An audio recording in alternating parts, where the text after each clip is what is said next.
Module 2, Hazards and Risk.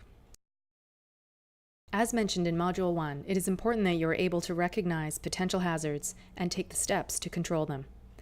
Through this course and your time here at SA Holdings, you will gain the skills that will contribute to reducing risks in your workplace. Some potential hazards that you may encounter are flammable, corrosive, or toxic substances, changing climate conditions, and electrical, vehicle, and of course, aircraft hazards. In order to identify and help us eliminate workplace hazards, we use a variety of processes such as inspections.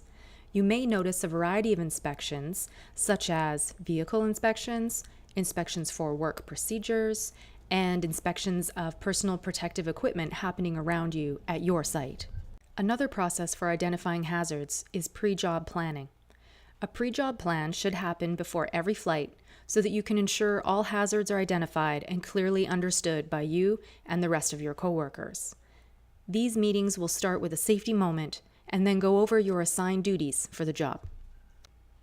In order to know and understand the level of risk present, we utilize a risk assessment framework to assess all incidents.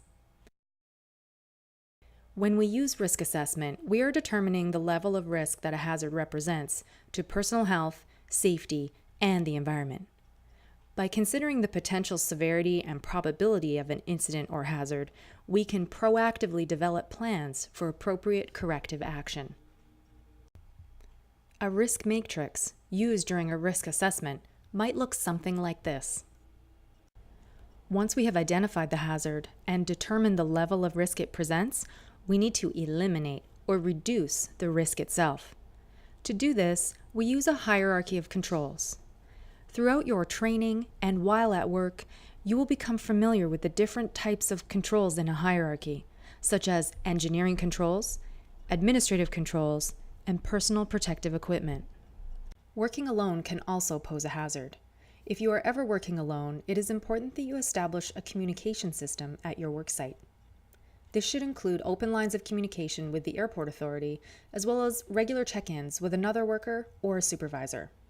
This concludes our module. When you are ready, please continue to the quiz.